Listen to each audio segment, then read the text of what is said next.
study has revealed that Gen Z... Oh, what's you're going to go that? with Gen Z, are you?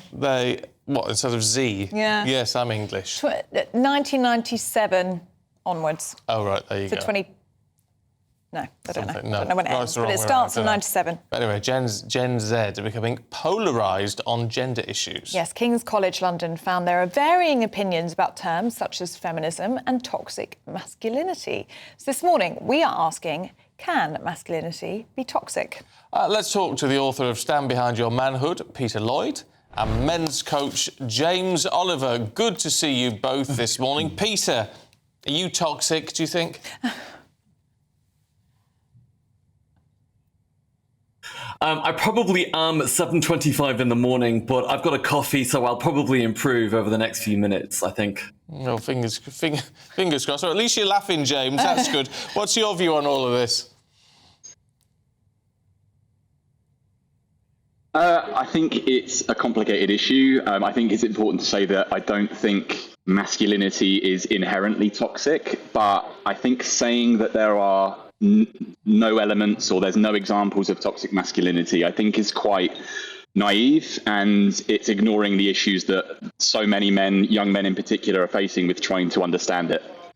Because, James, there are some problematic characters, aren't there, when it comes to toxic masculinity? The rise of people like Andrew Tate, for example.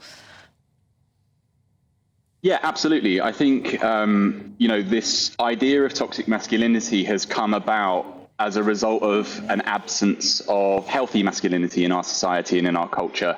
And in that kind of vacuum, or that absence of healthy masculinity, and in the age of things like social media and, polarizing clickbaity content, men like Andrew Tate have stepped into that vacuum and they've given a voice to a lot of the pain points that young men face. Unfortunately, I don't think, again, he's done it in a very healthy way. He's done it by taking advantage of being clickbaity and very, sharing a lot of offensive, misogynistic content. And as a result, it's, as I say, it's polarizing and making things more extreme. Go on, Peter. I heard you sigh. I'm sorry, with all due respect, that's such BS. There is not an absence of positive masculinity or positive male role models.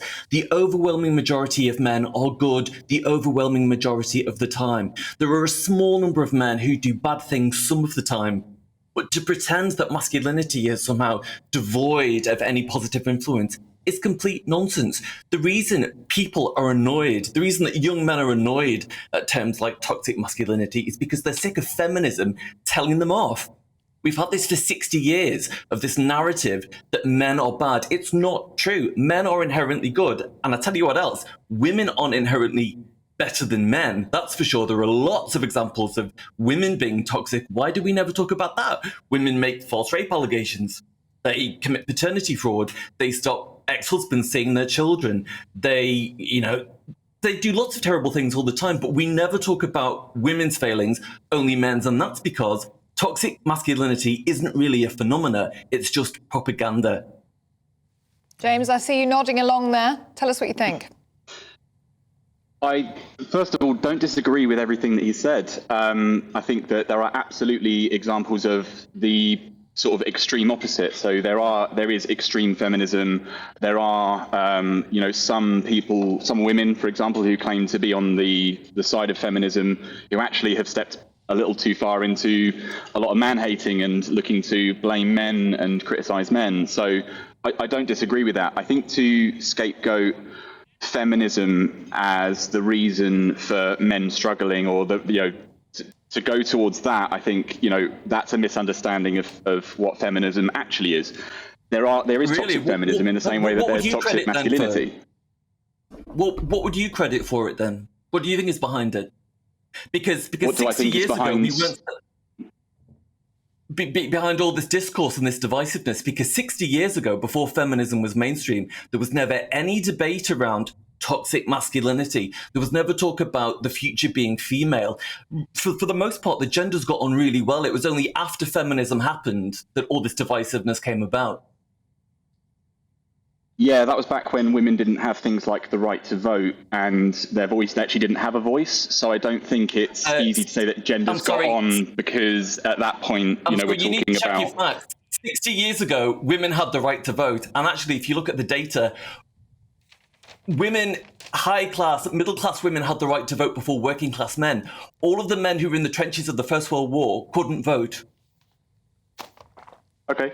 No, again, fine. So I'll maybe I've generalised a little bit there. So You've totally generalised, and you've also got it wrong. And can we please stop this endless reaction, which is every time we have any critical debate around women, it's dismissed as misogyny. Legitimate criticism of women is not misogyny.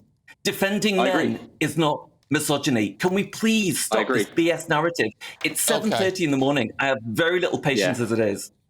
We're not in a disagreement with any of those points, but I think when we see the rise of men like Andrew Tate, who openly blame women for being responsible for being victims of sexual assault, when he says, when we've got men like Donald Trump being voted president who say that you can grab women by the genitals and there's no, you can do whatever you want with women. There are examples of toxic masculinity. I'm not saying that masculinity is inherently toxic, and I'm not saying that there are not great examples, but in today's world, we're not seeing a rise of healthy, embodied men, leading the way in media. But that's not because there's not examples. It's because the way the world works with social media doesn't reward that. No, OK. You two, we've got to leave it there. It's fascinating to listen to both of you, though. Thank you very much indeed.